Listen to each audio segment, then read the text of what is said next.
Cool. Yep. Okay, I'll share my screen. I always get too excited and forget. That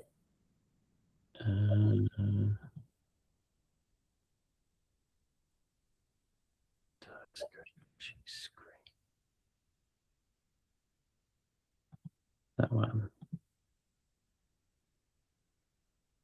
Okay, can you kind of see yourself, or like? Yep. I can see myself. Yeah. Okay. All right. Tonight, what we're going to do, now this is useful for everybody. You can either use this for yourself or your organization or for a group of your friends. And it's kind of stacking all the skills we've learnt in AI. What we're going to do tonight is we're actually going to build a learning management system to learn prompt engineering, okay, from scratch. But I'm going to teach you some techniques about how to get agents to do the work for you. And I'm going to sort of infuse some advanced topics in there as well. So as you know, we have been working through the AskBeevs work. And way back in episode 2, I think we're nearly up to 22, which is pretty cool. Yep. So back in on Sunday, November 23rd, we did this course on prompt engineering, if you recall. And so what I'm going to do tonight is I'm going to build some web infrastructure that you can provide to others to teach you prompt engineering. But also what we're going to do is we're going to try and improve my lesson. So we're going to try and actually do something better. So you might have a company that already has a training program and, you know, someone in best intent tried to do it and, you know, it's so good. What we're going to do is we're going to use agents to kind of try and improve it as well at the same time. So we're going to be doing lots of things at once.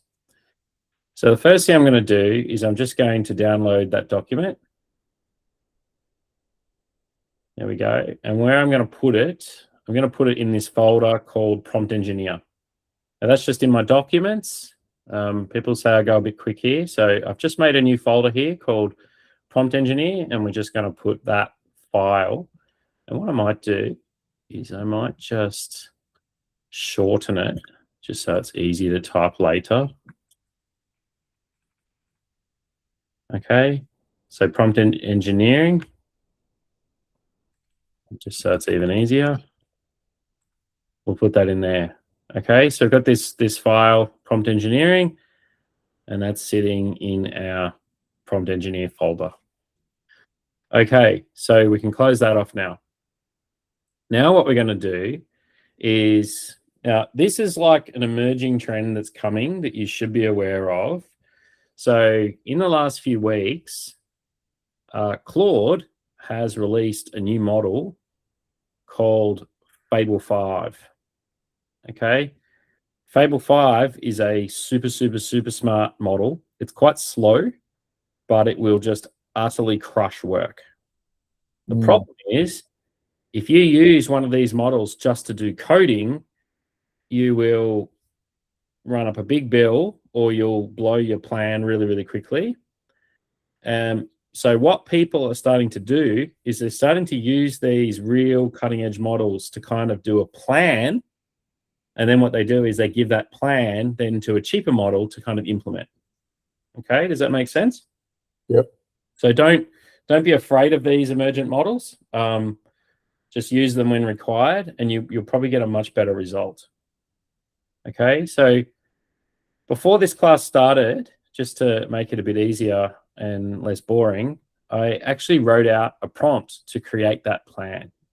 Okay, so tonight we're going to use two tools. So we're going to use Claude Code, Fable 5, which is this tool here.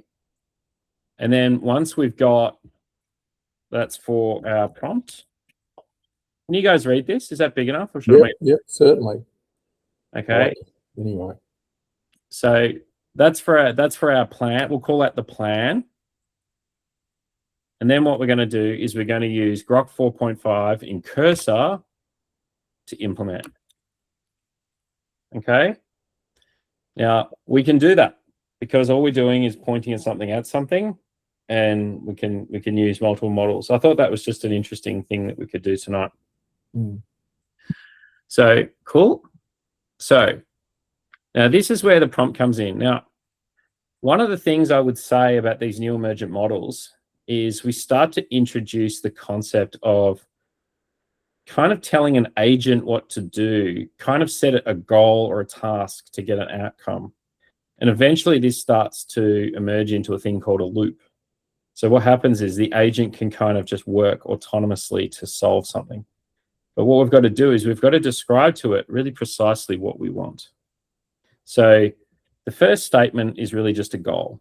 So I am providing you a prompt engineering class file called, and I think it was just prompt engineering.pdf. Yep. Called prompt engineering.pdf. And I'd like you to switch to plan mode to do the following work. Okay. I'd like you to review my prompt engineering class. Prompt, will just be really specific. Engineering.pdf. The idea behind the class is to teach students to prompt engineer in the most efficient way possible by providing them a stack of prompt engineering skills they can stack on top of each other to learn the craft. Okay?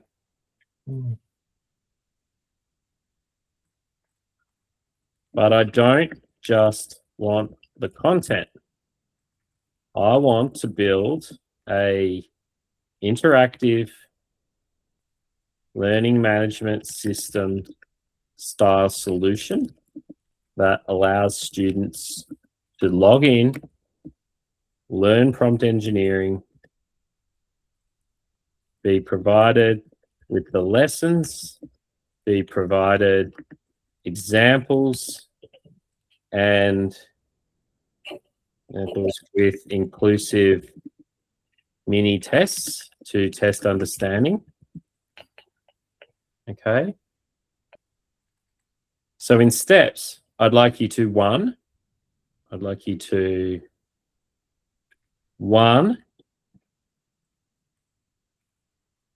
review my content. So that's the first thing you want to do. Then I'd like you to suggest any improvements to my content and just write me that's a markdown file, a .md file with the improvements required. So think of that as so it's going to take my content, it's going to review it, then it's going to add some suggestions and put it in a file that it has awareness of. Then 3, I'd like you to use those improvements to design me a learning program that would help people learn prompt engineering.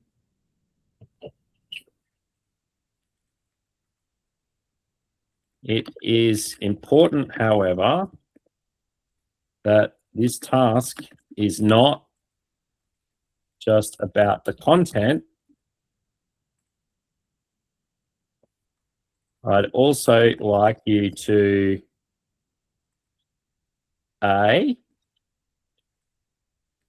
succinctly describe the prompt engineering techniques, the stack of prompt engineering techniques. B, think through and write out some working examples to teach the techniques.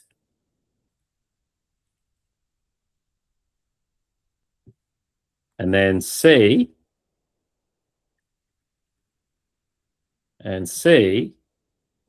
create the flow of the application Okay. That is the content part. Then once you have that, I want you to write me the plan to build that app that I can provide to the AI agent to build the software solution to support it. I would like it in. No, we won't. We'll just do that. Let me know if that doesn't make any sense and ask questions. Okay. So that's relatively complicated, but it's not too bad. I think that was just kind of logically what you would do. So we'll grab that prompt. And what we're going to do is we're going to go over to Claude Code. We're going to grab the folder. So we point it at the right folder across that workspace. So again, I've already explained this, but that basically means this is now only working on that particular folder. And in that folder, if you recall, I've got that file. So what we're going to do is we're going to put that in there. And we're going to go, boom.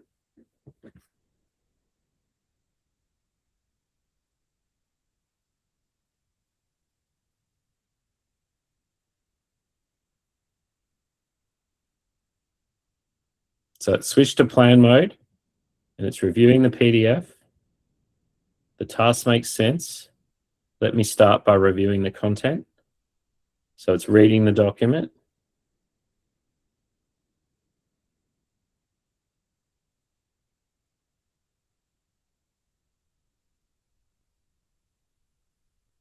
Read the first 20 pages, solid foundation, covering mindset, context windows, and 11 techniques. Let's grab the last 5 pages.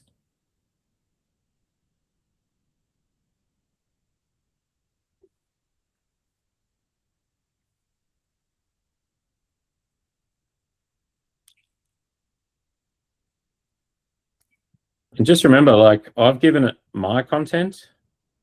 But think about all the things that you could learn, even if it wasn't like learning content, if it was just like a topic or, you know, there might be something in your life. Okay, so live AI feedback with quizzes, static quizzes, static now, AI later.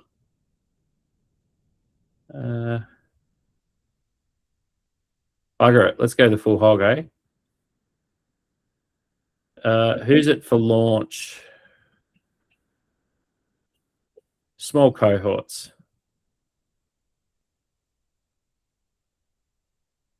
Can I just build it so it runs locally for now? And then I want to deploy it to Runway. I think that's the app.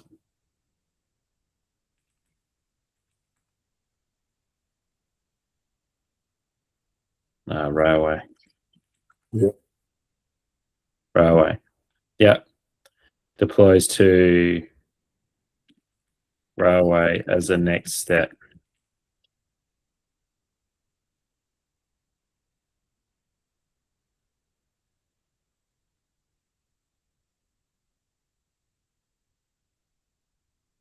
Should the MLS include live AI feedback on student prompts? Yep, okay.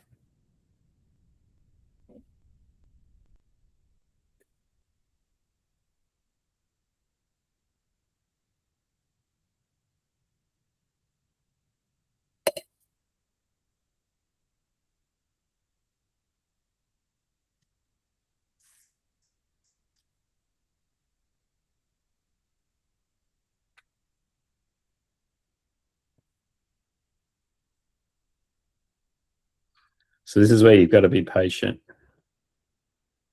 Yep. Because this is a really big brain.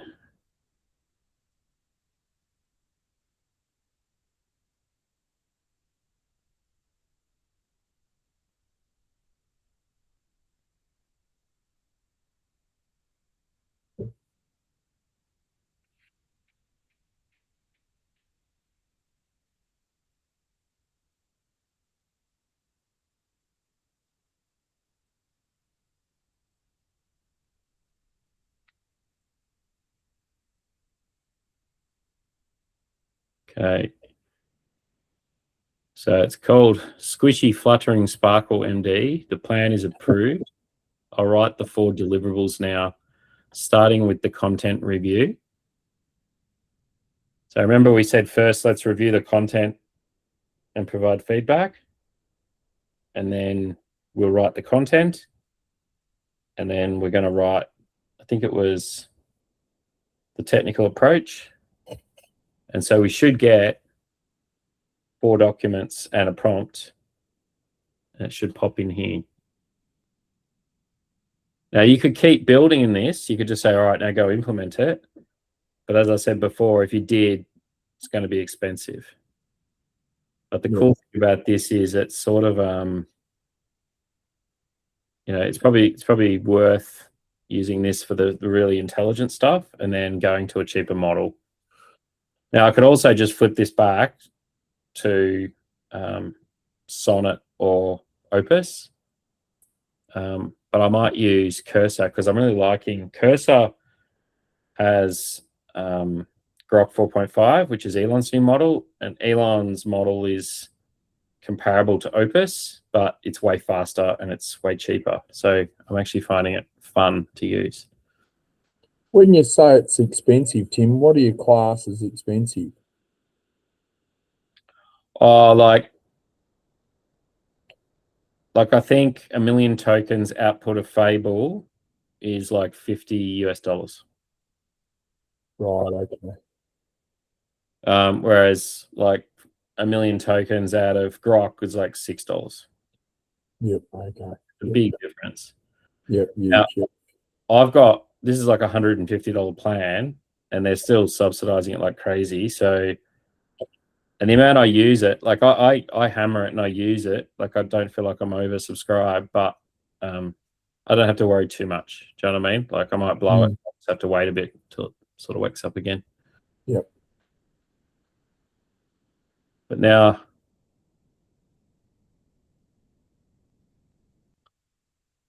we go. So the first document is written. And then I think it'll probably write me the actual content. Then it'll write me the technical approach. Then it will probably write me the prompt. I hope that's what it does because that's what I asked it to do. But this is how they sort of say,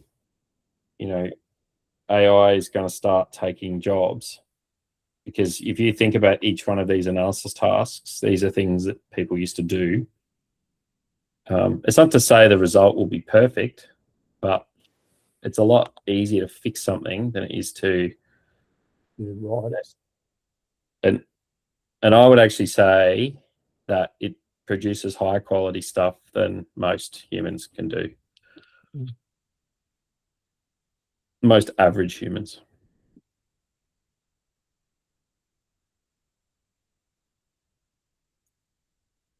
Yeah. So now we've got the techniques and examples. So it used that to create that. So file 1's done, file 2's done.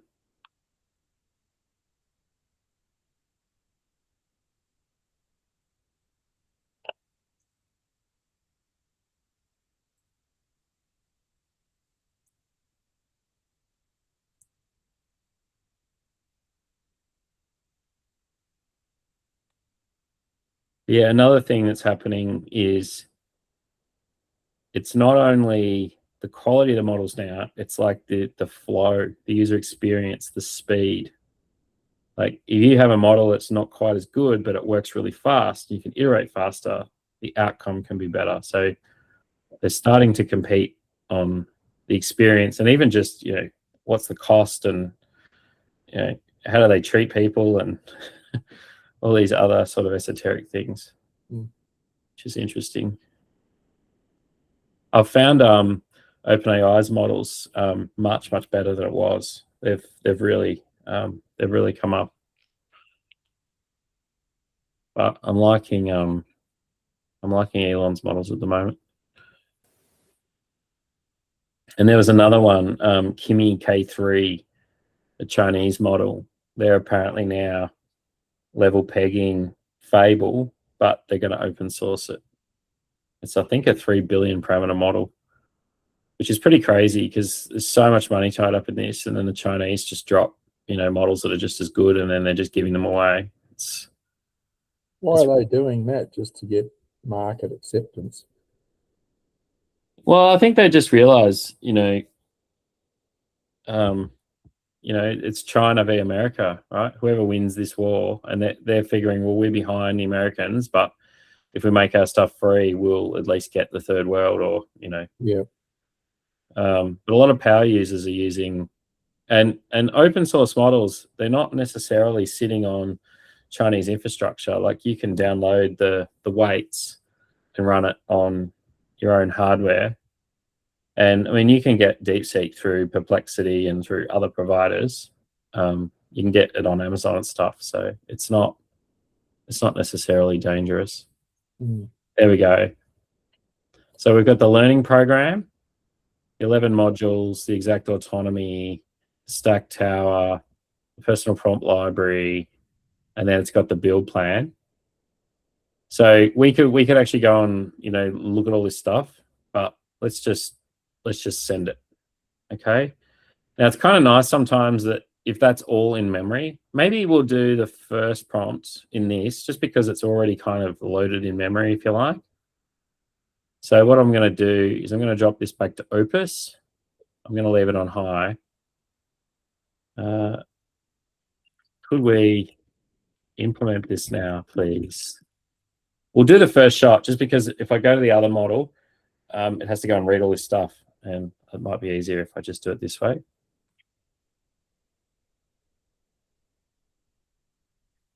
But I'm not using Fable here now. I'm back on the more cheapy model. Yeah.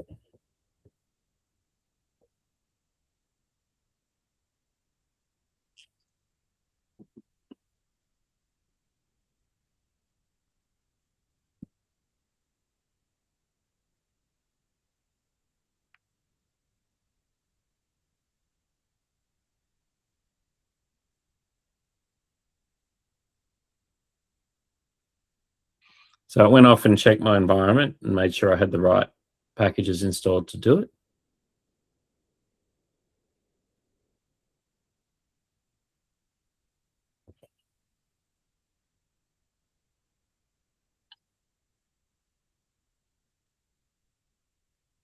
And I've actually got one I already built the other day. So if this, for some reason in the time, doesn't get there, I've got one I've prepared earlier.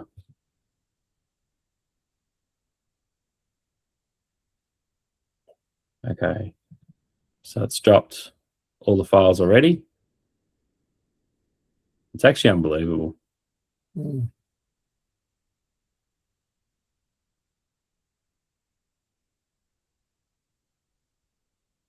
It's getting a fair bit of pushback on these data centers, isn't it? Yeah, I think it's just politics. Mm. I don't think it's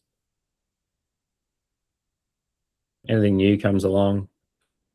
Have you heard of the Luddites? When the Industrial Revolution started, there were these people called the Luddites, and they didn't want, I think it was the sewing machines. They wanted to do all the fabric making by hand, and they fought like crazy against the machines. And in the end, they sort of just got completely destroyed. But they got, that's why you call people a Luddite when they don't like technology. Yeah. It's just history repeating. But I mean, some of the stupid things. Did you see that one in Footscray that's right opposite houses? Like, really? Yeah. I don't know why they can't. I don't know why you'd put it in Footscray, to be honest. I don't know either. I'll just take this call.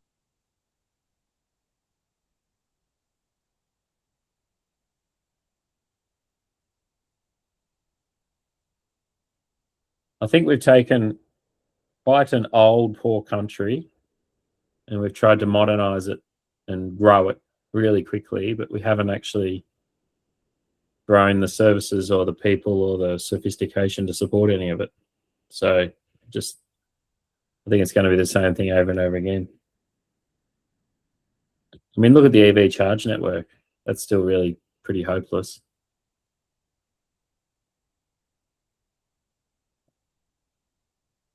Instead of spending squillions on lease subsidies, maybe they should just get the charging network work, and then that would solve the concern of that. And then, yeah, then people could just use them.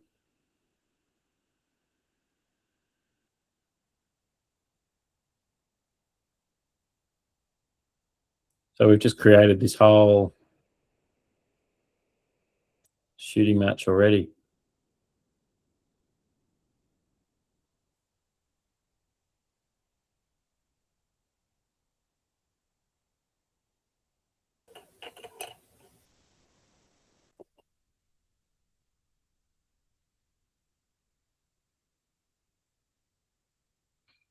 I think the other thing too with this tech is, like, when you get over the fact that it looks technical and scary, there was nothing in that first prompt that wasn't just logic, was there? Like, it was really just logic, and then I'm just letting the thing go off and do all its technical stuff. Like, all I did was I wrote it, it worked on it. I said, can we implement it? And now it's doing it. Yep. So when mainstream humans figure this out and they don't get scared of it and they just go, yeah, okay, we can do it, I think it could give people huge ability leaps that they've never had before. Because some people, you know, even getting some people, I mean, what is it? Half the population's like functionally illiterate or something. It's like quite high. Really? Yeah, I think like I think it's like, I don't think it's like completely illiterate, but like I think half the population is not great at it. You know, they struggle with English. Mm.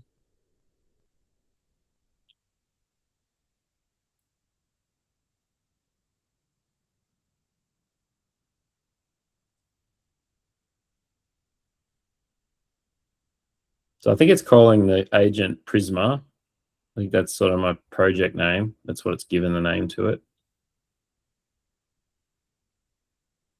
Cookies, headers. So they're doing a authentication, the Prisma client, and the run the first migration.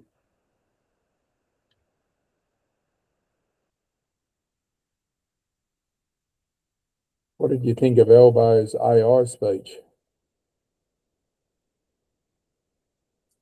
I like the fact that he said that it's coming and workers need to be involved with it, otherwise they'll be irrelevant. Mm. I thought that was accurate. Yep. I don't like, well, I suppose they have to set up some kind of bureaucracy for it. I don't think that's surprising. But I do think the data centers should do stuff to raise the power necessary. But then again, you know, I think that should be part of the overall plan. Like, I think the government should be trying to help it as much as they can rather than stop it, or just be the, you know, the bureaucrat in the middle. Because the problem is you're competing against other countries, and if we don't get it right and don't, like, we should theoretically have data centers all over the place. We've got heaps of land. We've got heaps of, well, we could have heaps of power if we wanted it, but it would, you know, you could be a real part of that global supply chain. I think I agree with that. I think Anthropic was talking about 26 billion investment. So that would be good for the country, wouldn't it? Yeah. Whereabouts, in America or? No, in Australia. Oh, really? Yeah.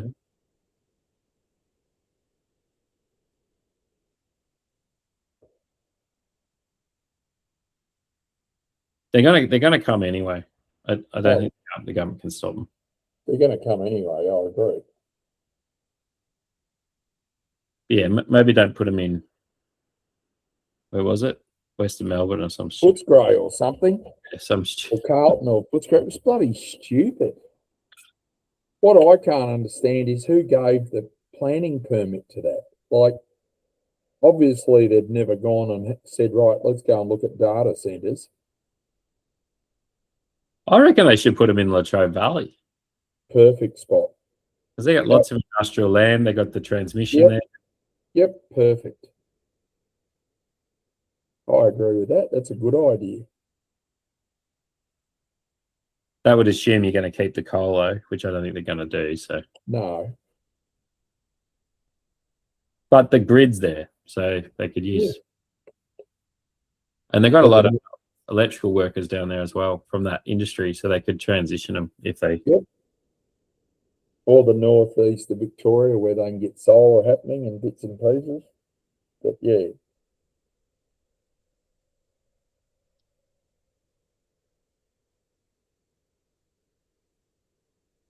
I'm reading about there's all these new products coming out in the UK mostly, but they're selling these almost like sodium batteries that you just kind of plug into the grid.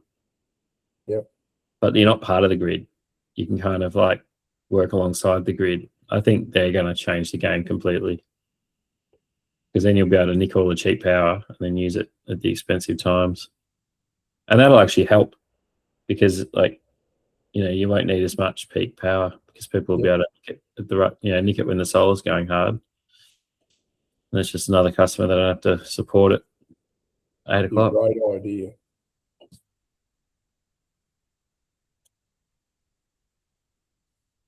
Okay, so I think this will be done soon. We're just writing our app.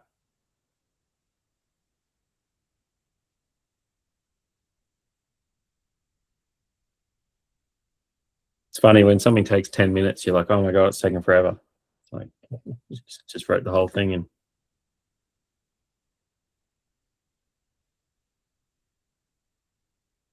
If you were doing it yourself, you'd be half a day or more a day. Probably weeks, if you're honest. Really? Well, to write all that code, yeah. Yep.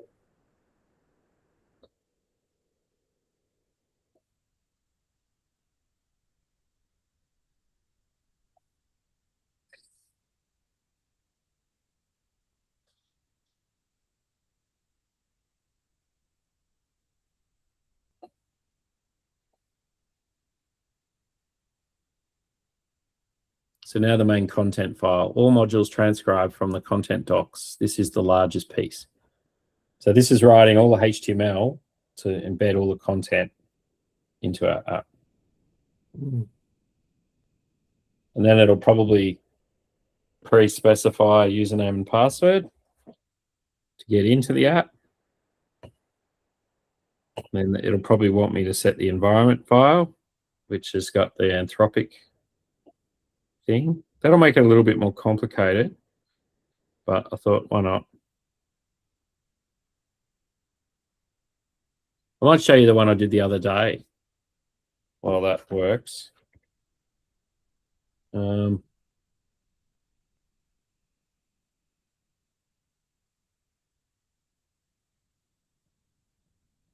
just do it down here, just so I can log it in.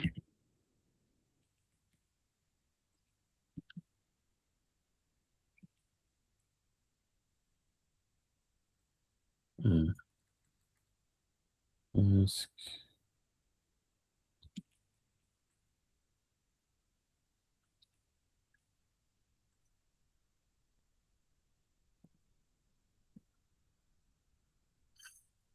You see this? Yep. So this was the one I did to prepare for this. You can obviously there's a login. I just logged it in just so I didn't put my username and password on here. But this just goes through each module. And you can just mark these as complete. Now these are all sort of clear all these ticks if I want. I can go from dark mode to light mode. And then these ones here, they've got like these facilitator guides. Yep.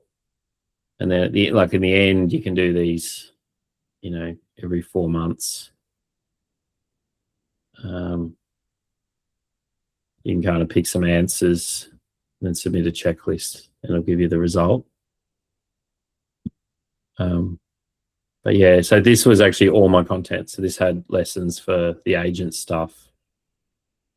But I thought it did a really good job. Like I went through it and sort of did the course, if you like. And I thought, yeah, this is really good. I think this will work nicely.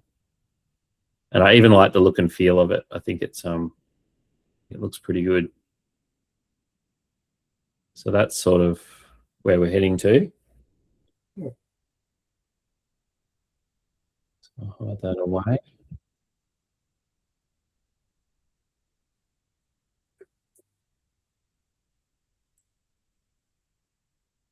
Now that application there, I've got that running on Railway.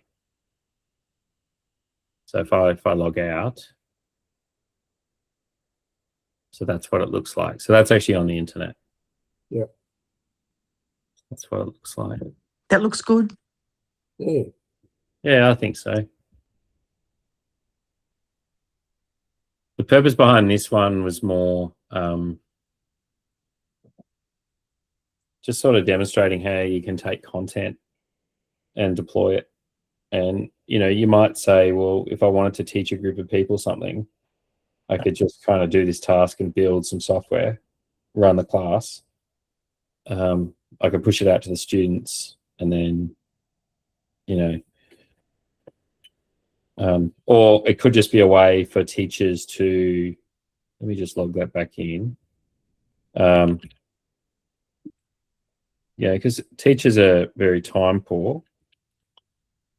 And if the teachers could learn how to do this, they could take, existing content, and they could, create pretty good lessons and stuff really quickly.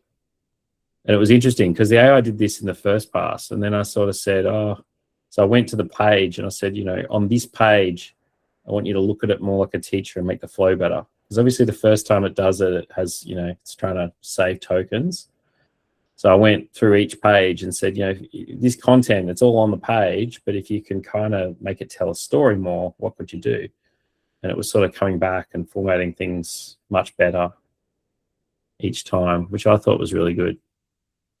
So you can kind of teach all the concepts. Yeah. But also good if like you're running a business and, you need to onboard people or something. You don't need to go and buy some software. You could just build your own little onboard machine. Gee, we're still going.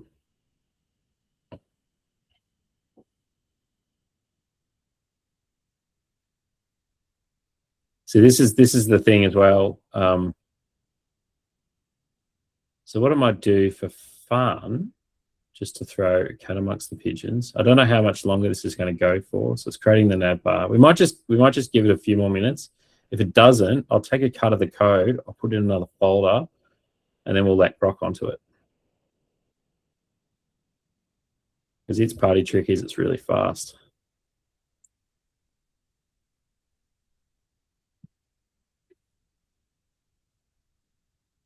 It's doing the nav bar, the stack tower.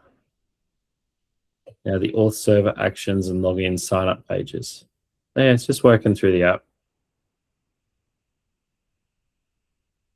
It's only used, so of my 5-hour limit, it's used 14%.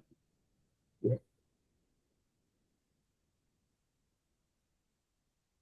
And it's used like 12% of my weekly. Now, most of that would have been Fable, I think. So these are numbers you can look at. Because yeah, Fable hammers it.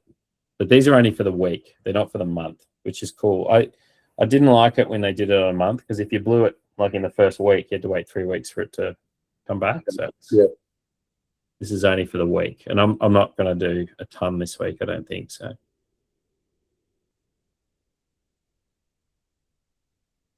That's almost done thinking. Now the student dashboard. Okay.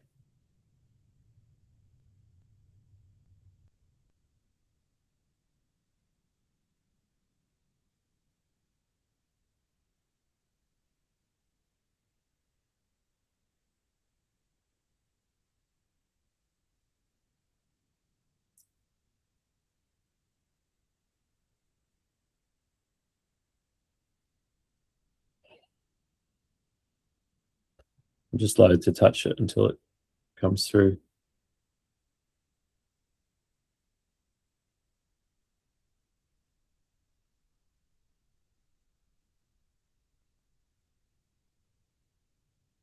But I could, if I wanted to,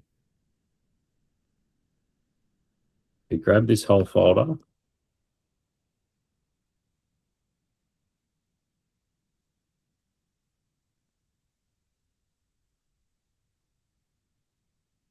Create a new file. Prompt engineer 2. Almost done. It's actually telling me.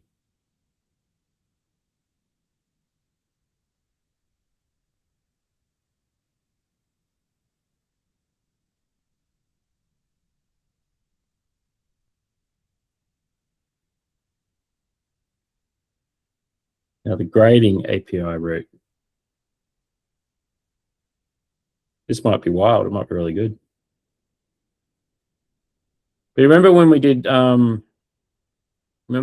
prompt engineer, vibe coding?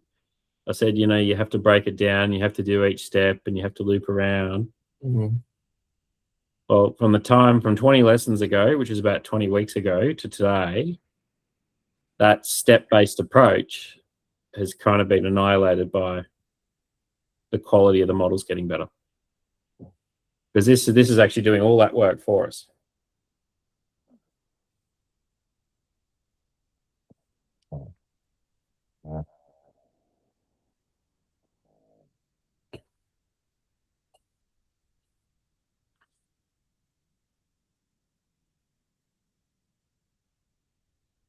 So it's designing the card that shows the score breakdown with criteria indicators indicating strengths and areas for improvement, displays which layers were tested, including the pass-fail bridge, shows remaining attempts, and has a keep button. If the AI is disabled, I'll show a read-only banner and prevent submission.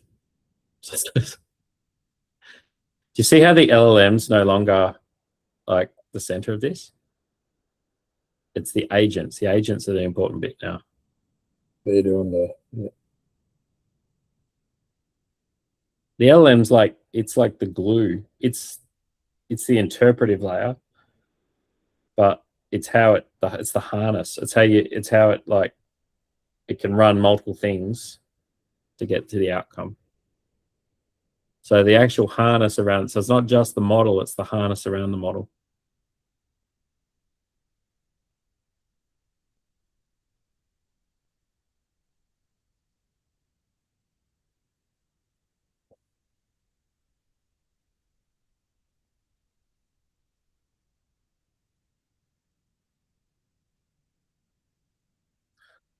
So let's have some fun anyway. So what I might do,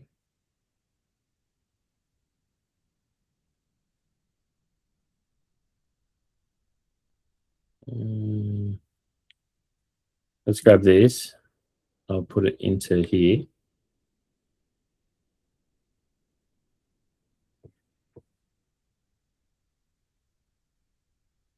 Man, that's 706 megabytes of files. oh yeah.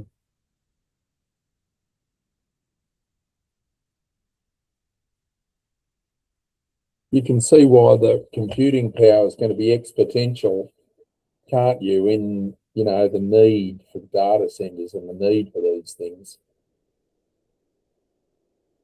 Yeah, and this is still at toy level. Imagine if you threw enterprise application code sets at it.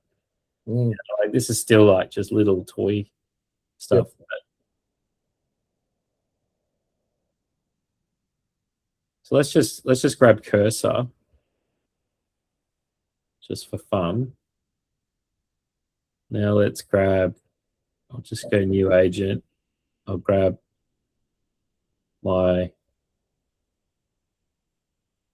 folder, prompt engineer 2.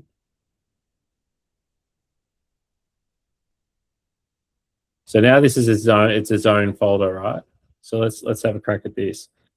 Can you review? I'm working on a project and it's half done. You read everything and get up to speed and help me finish the project. So I'm just going to give it that, okay?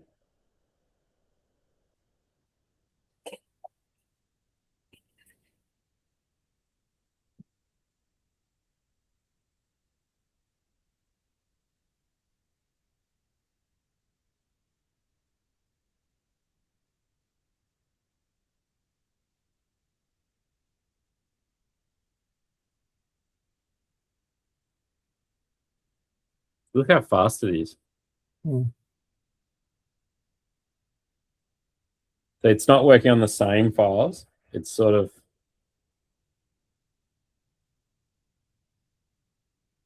it's looking at the copy of.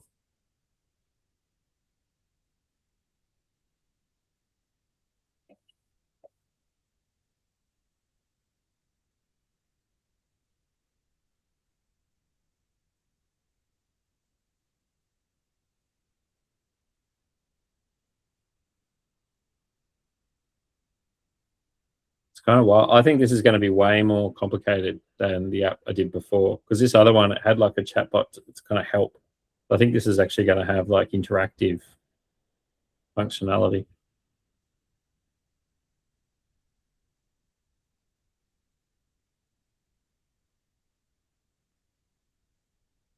Project is largely clear, remaining work across the screens. I'll confirm and finish the plan with you. Okay, so we're going to go across to plan mode.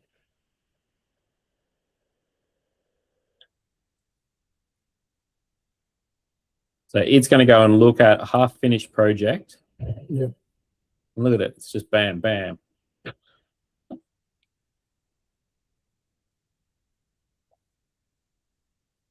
Build. So these are all the things that it's missing. So it's like think about how smart that is.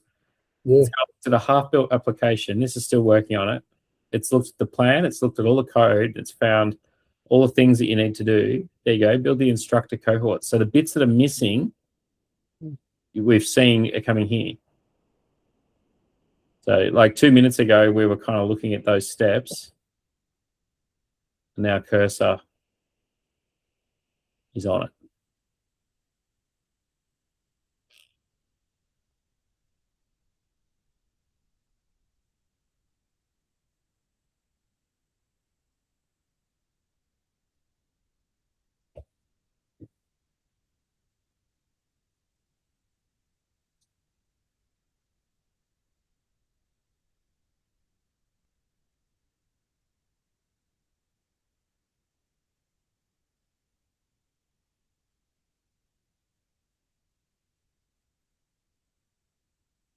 That's 218 lines of code, 328 lines of code, 78 lines of code, 137 lines of code, 105 lines of code, Unbelievably quick.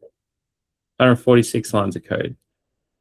And it's not my, and I mean, I don't know yet, but it's not making mistakes either. Mm. Another 88, another 25. Deleted 53 and added 34. Editing all the paths.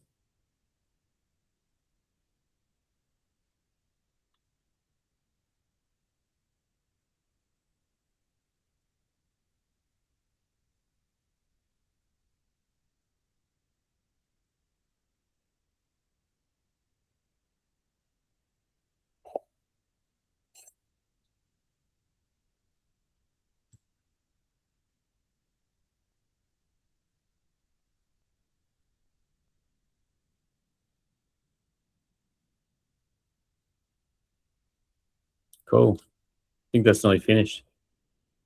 So that's caught up and overtaken this one. So yeah, these guys are slightly ahead in terms of the brain, but old Elon bro's catching up.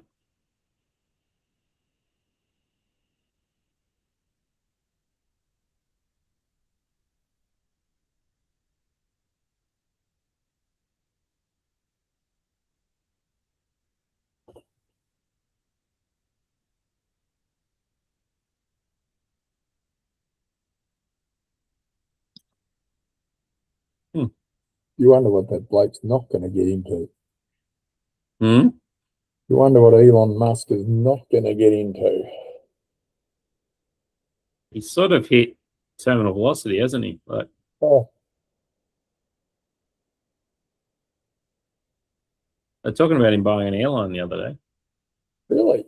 Yeah.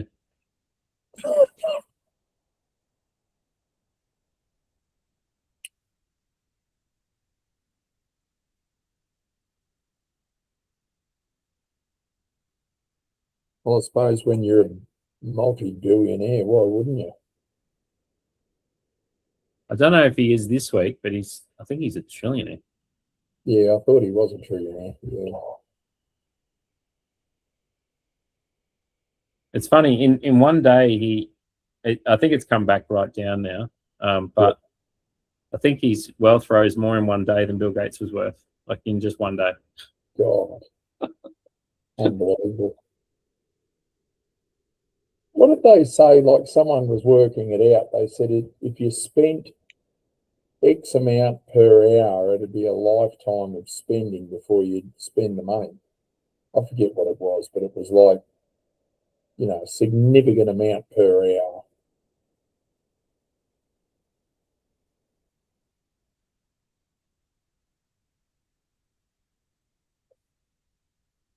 Problem is, you can only have so many houses and so many cars and so many trips. And apparently he doesn't have any houses. But that's what they say. Apparently all these wives have got like all these mansions around. They all live in the same spot. Yeah. He's got multiple wives. Well, I think he had his first wife and he had 6 kids with her, and then Yeah. another person and another person. Here we go. So this now has browser use as well. So this is now. So if I go to here and I type, so it can test. Interesting. 3100. Here we go. Let's see if it's running on their computer or mine. There we go. So that's the Claude one.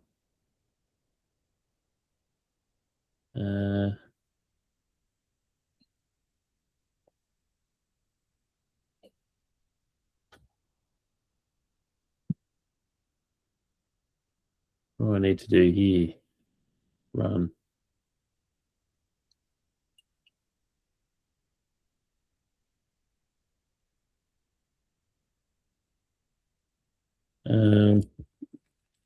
Just want to run it locally.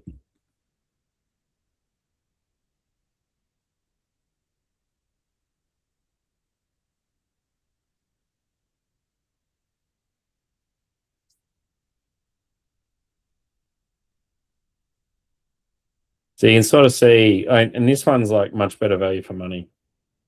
3001, 3000. Okay. So we'll grab 3001. We'll put that in here.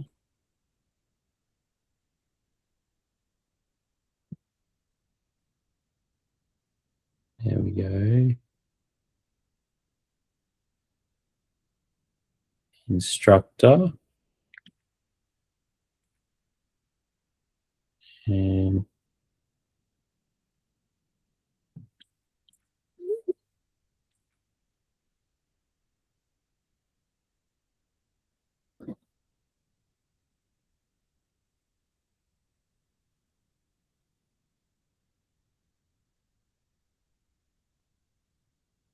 I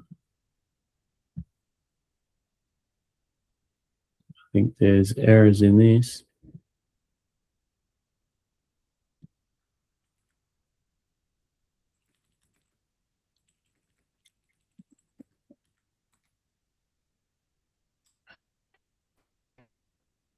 So this one's going through, obviously. So did it give me a username and password to get in there? It's still working on it on my behalf, which is kind of wild. Mm-hmm.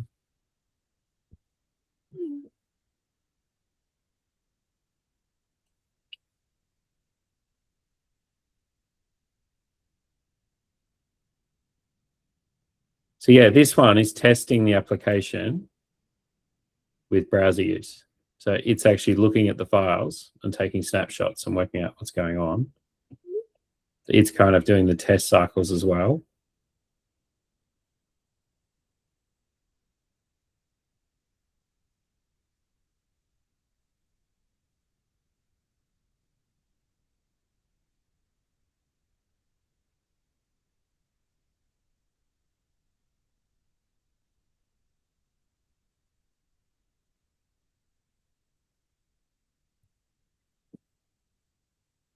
Cool. Maybe I'll sign out. Oh no, it's 3,000 now.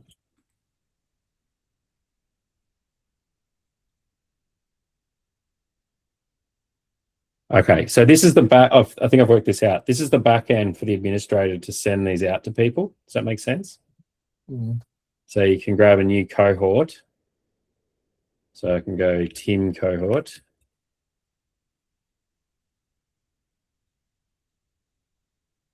The invitees, capstones, cohort. I'm not sure what's going on there. So I'll log that out. I'll log back in as a student.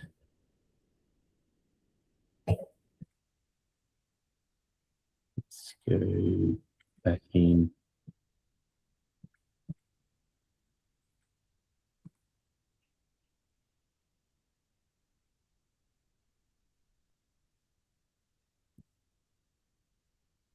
Okay, so I've got to set the API key.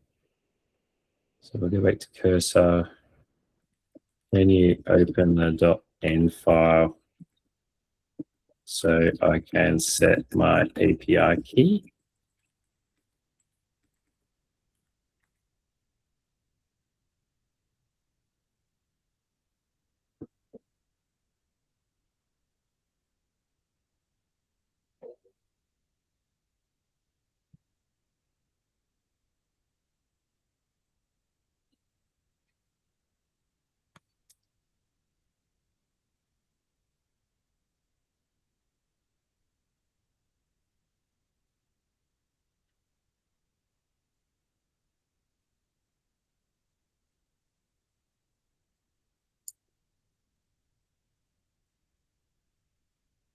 There we go. So what I'm going to do is I'm going to put my API key in there.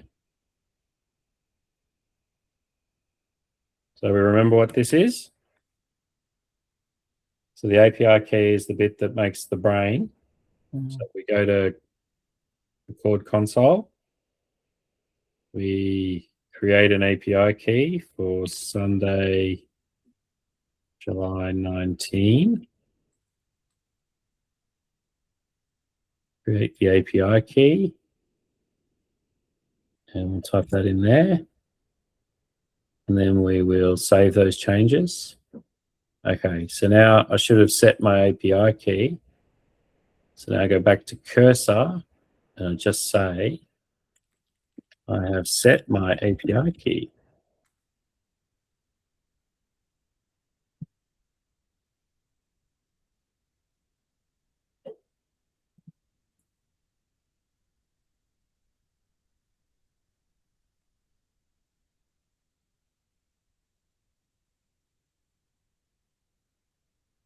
So it's going to restart the dev server. So it does that. That's what we'll do is we'll do it again. 3,000. Okay.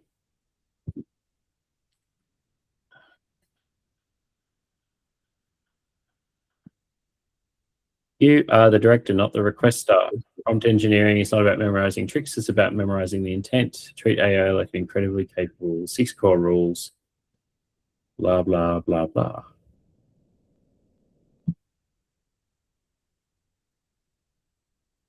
Mini quiz.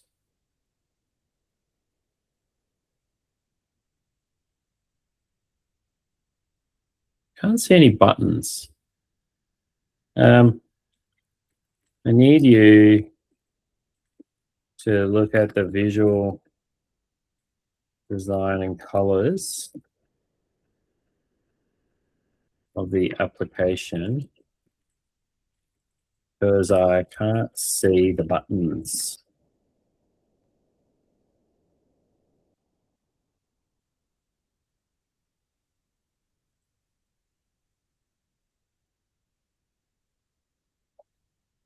So that's what that came up with. This one is still working.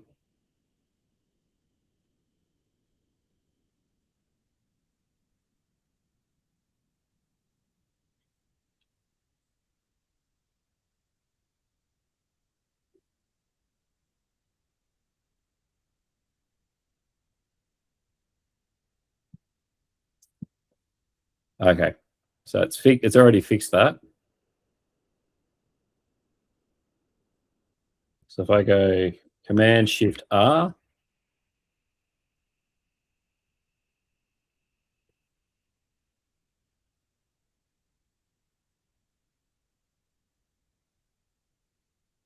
test. Submit the answers.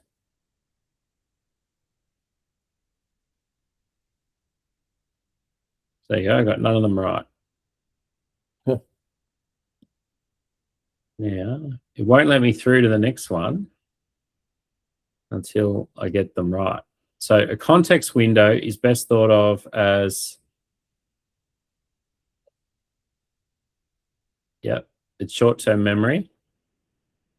Specificity compound means longer prompts are always worse. Each detail you add multiplies. Yep.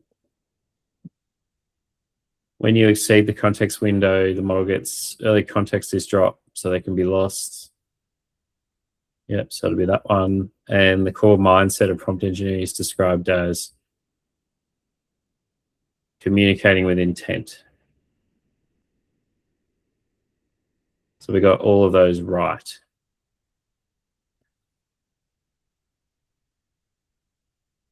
Okay, so now we're into module 1. Okay. So this is like the intro, the test, try it, test.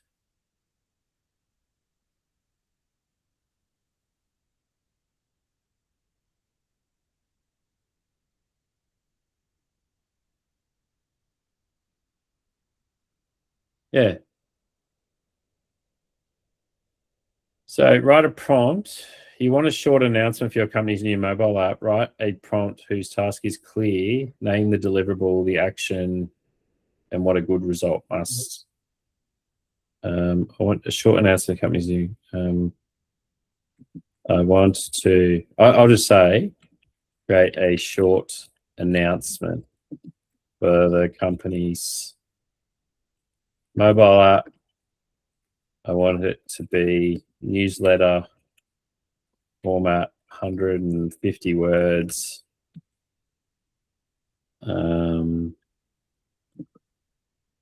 Needs to cater to all audiences, easy to read.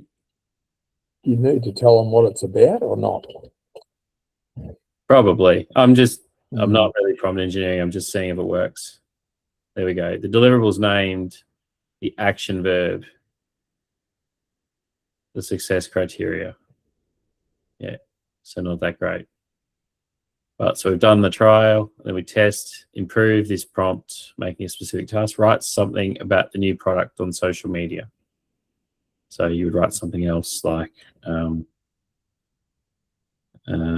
please write a review of the new GWM Canon.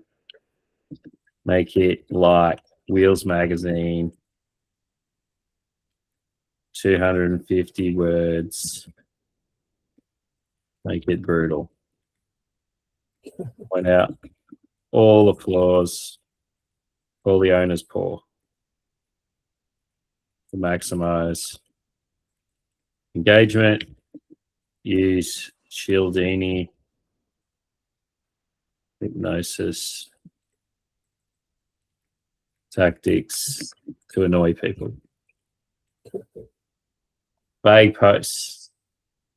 posts get vague results because the model unfills this unspecified, unclear requests. Someone write an email to the landlord. Which pair of the missing details? The font and the color, the purpose of the email, and the outcome you want. Which pair? The font and the color. I don't know. There's only one answer for that. Which prompt is most likely to produce a usable result on the first try? Help me with my presentation, make this better. Rewrite the slide, emphasize the cost savings. There we go.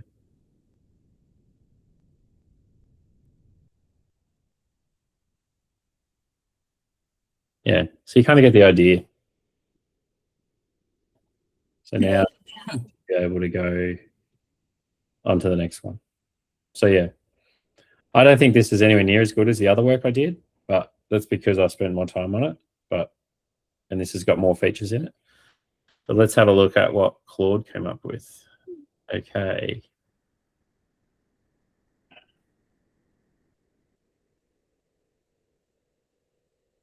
Okie dokie.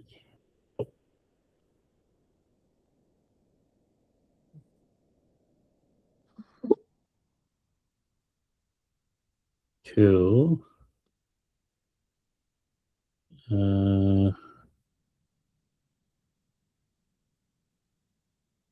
Can you help me open the .n file so I can add the Anthropic API key?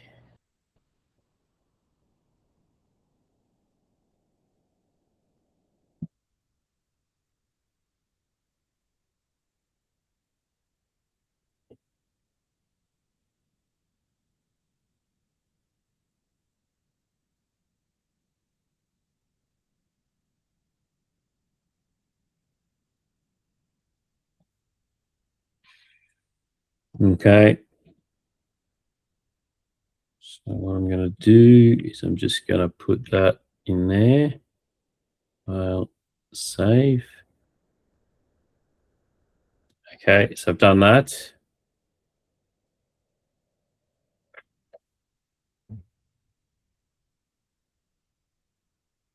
Okay, I've done that. Give me the commands to run.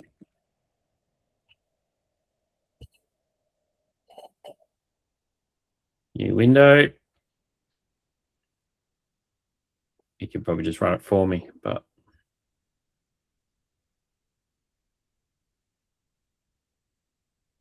there we go.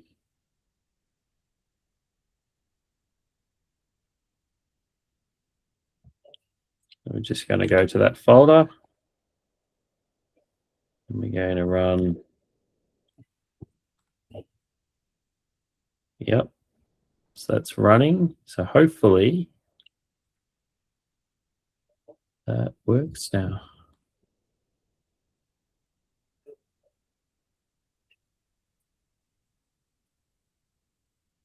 Wow, it's really interesting. But it's interesting that it's come up with basically the same thing. So what I might do for fun is, because obviously Claude built that application, right? So let's go back to Cursor and just say, hey, I've looked at this app and it looks like cheap vibe coding junk. Can you work on the design so it looks like something SpaceX would create? I just don't want it to look generic and rubbish. So this time, it's not actually looking at functionality, it's just looking at how it looks and feels.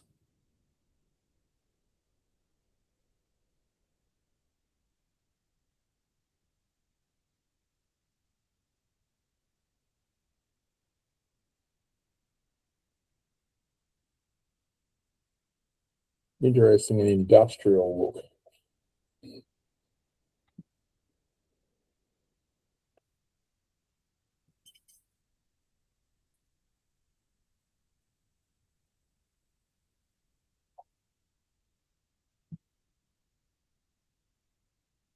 Hmm.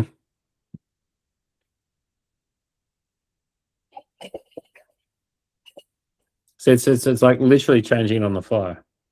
Mm.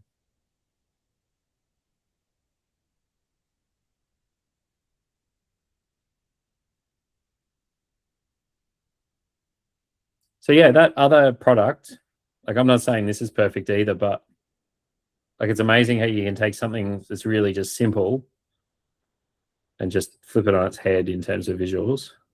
Mm.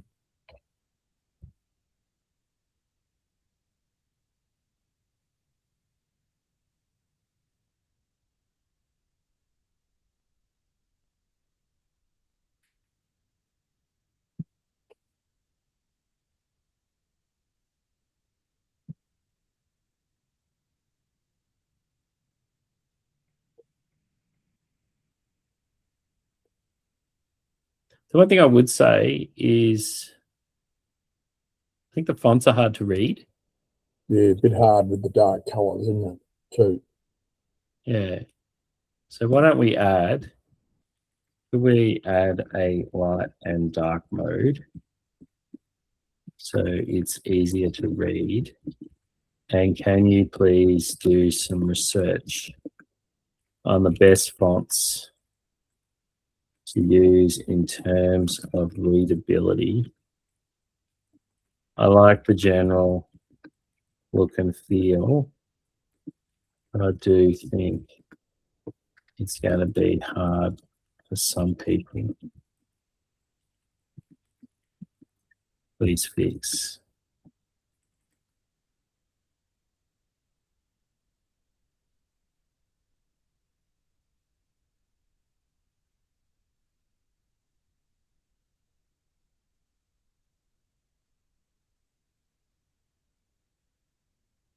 Yeah, so there's a dashboard.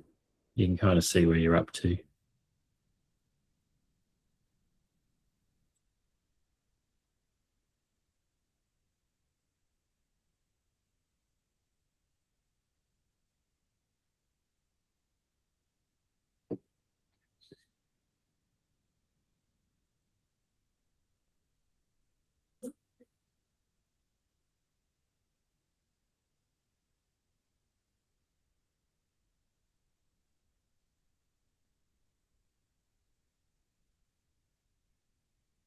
So yeah, you can see now, like, it doesn't necessarily matter what tool you use. You can jump from one to, because we were sort of halfway through and we jumped, and then we actually found that the products were basically the same. And now we've obviously made some big edits.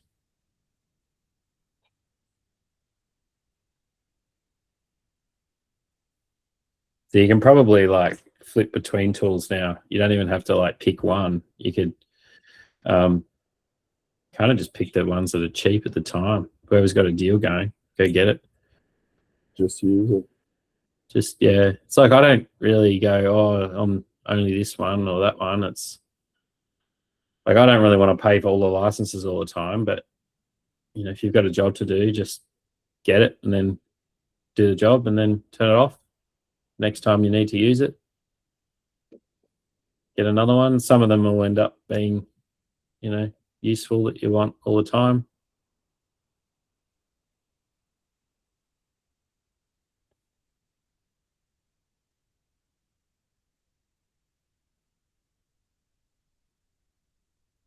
Tools going to replace Replit. I think this is better. Okay, so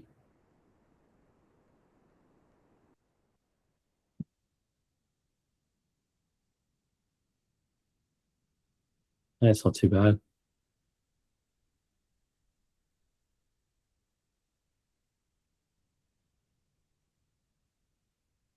Yeah, so I don't know if I like the content yet, because it's kind of engineered something. The other one I did, like if I go back to my other example, which was down I don't even know where it is now.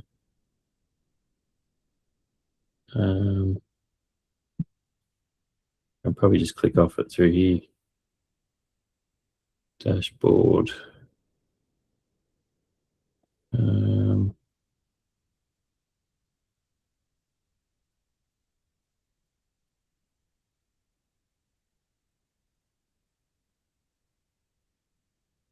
Yeah, so this is much cleaner. And the only AI functionality I've got in this one is you can just ask questions, but that will ask questions of that slide only. So I could just say, in 10 bullet points, describe this slide.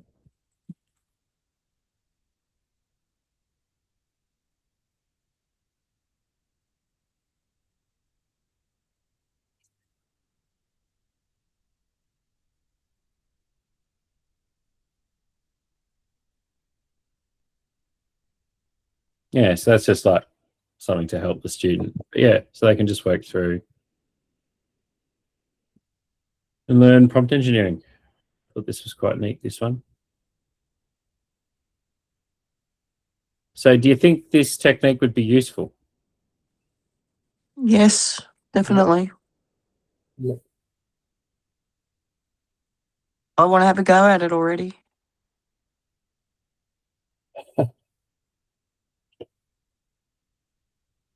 Yeah.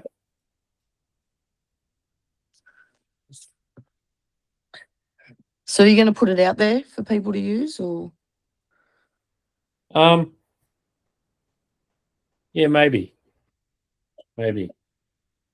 I'm just thinking about the model, what I want to do with it. I don't want to just, like, I don't want to, like, sell a course, like, that sort of way. But yeah.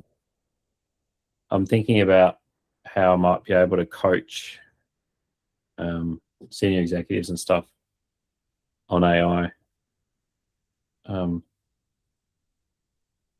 Because I think the best way to learn AI, in my opinion, is to kind of just learn the building blocks and the concepts, and then quickly apply them in real life with powerful tools. And shifting between tools, I think it sounds crazy, but I think people get scared of tools. But I think exposing people to a bunch of tools and just showing them how it works gives them the confidence to go, well, hang on, I can type something in that box too. Yep. And I just think, yeah, so I think you should spend, like, I don't know, probably 4 or 5 hours learning the base and then just get going, like just start doing stuff. I think that's way more useful. And then hopefully, but the biggest problem with a lot of corporates is they don't actually have the tools. They've got like Copilot or something, and it's like all you've got in Copilot is, like, you know, you can upload a document and you can type to a chat and, you know, some basic features. It's not what we just demonstrated there. So To actually build something. Yeah. I think it'll probably also change corporate IT, because, like, our computers are so locked down now for security reasons and everything. Well, where do people play with these tools to actually build creative things? You know, maybe they need maybe you need like another computer or a sandbox or, you know, a machine you can log into or something like that. But You get out a lot of your own personal files and data on it and things like that. yeah, I mean, there's some pretty good controls now around that. So I think that will become normalized. Like, I'll give you an example. Like, if I look at ChatGPT now,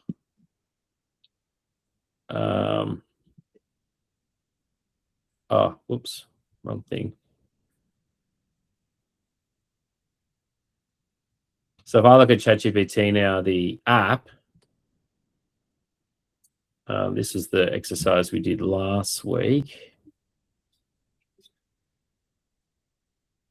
So you have Codex now or ChatGPT Work.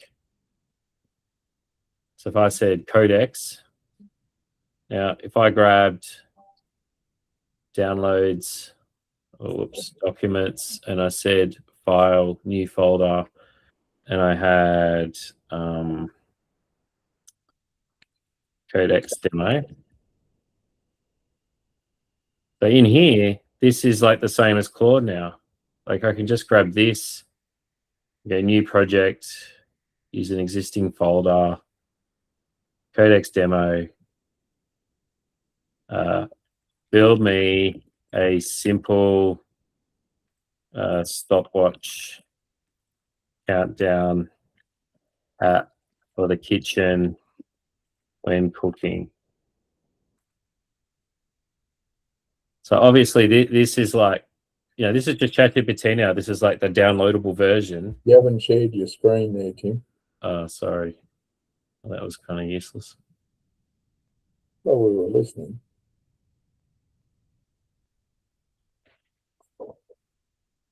So can you see my screen now? No. Yeah. Yes. Yep. So this is the new version of ChatGPT, like the new downloadable version. And you can go, they don't have ChatGPT anymore. ChatGPT no longer exists. It's called ChatGPT Work, which is like Claude Code, and Codex, which is like Claude Code. So they've copied. So if you think about it, ChatGPT now is the same as Claude. And ChatGPT is obviously, the very pervasive one. There's lots of people who got ChatGPT. So here we go. So I'm building a focus kitchen timer with a stopwatch is just an example. If I go into the Codex demo, so look, it's already built all this code.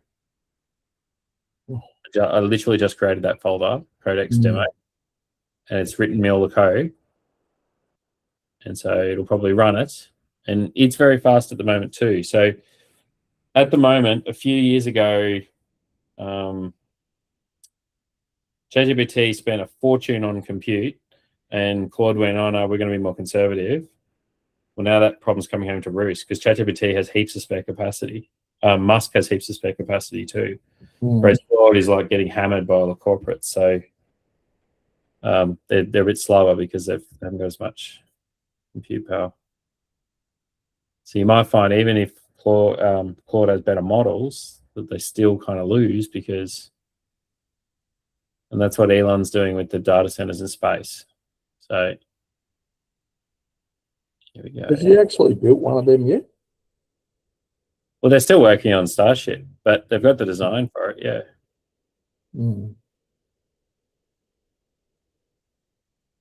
So as you can see, like this is going to become mainstream pretty soon, I think. Now that it's been rolled out in ChatGPT, there's lots of companies that have already got ChatGPT.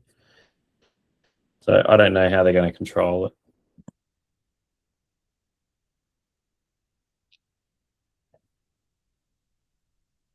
We probably should do what Google did and put all the files on like Google Cloud, and then your local machine is not actually where your files are.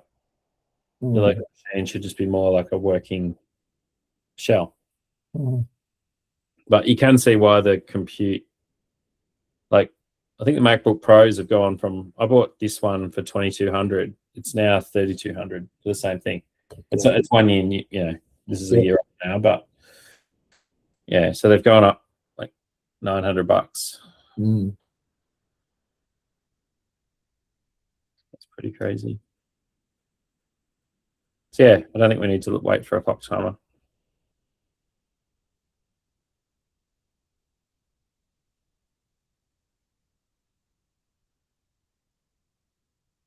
But yeah, I think that's a really useful one because lots of people have a need to learn something, and if they can build out their own content with it. And also, like I had like a user login, I had to deploy it all. You don't need to go the whole hog. You could just give it content and say, hey, I'm trying to teach my kid parabolas. Can you build me a HTML app that describes every aspect of parabolas and build me like a little widget that can teach the concepts? And if I was a school student, Harper. Yeah. So you could jump on, so you know how you do maths at school? Yeah. And you might do, so what grade are you in now? Year 7, year 8? 7. 7, yeah. So you'll probably do, have you done parabolas yet? No. or trigonometry? Yeah. Yeah. So what I think you should try is take some photographs of some of the questions and the level, and Yeah. you could say to the agent, "Hey, agent," and you could just do this in like Claude or ChatGPT. So I'll give you an example. So you could just go into ChatGPT, and you could just say, I'll just put it on chat. I'll just say, "Hey, could you please build me a simple HTML learning page to teach me trigonometry at a year 7 level?"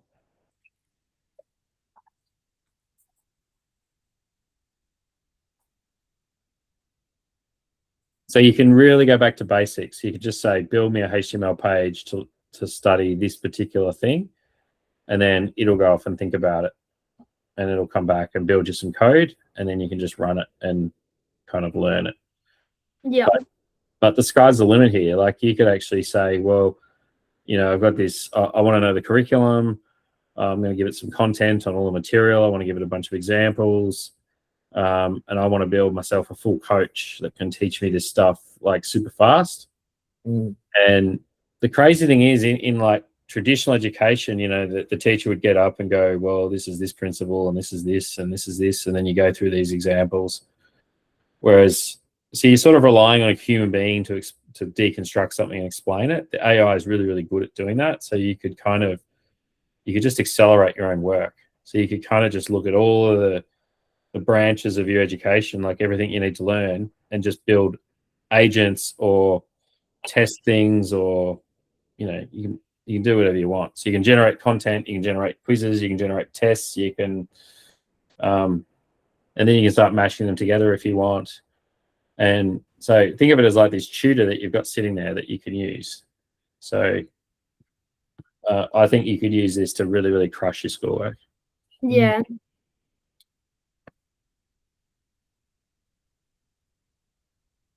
Yeah. I'm not sharing my screen again. Yeah, No. so it was just building something. Yeah.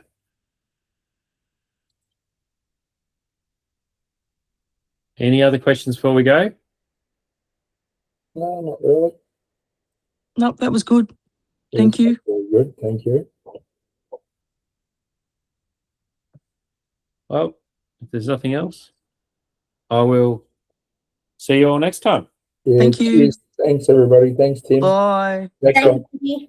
See ya. Bye. Bye.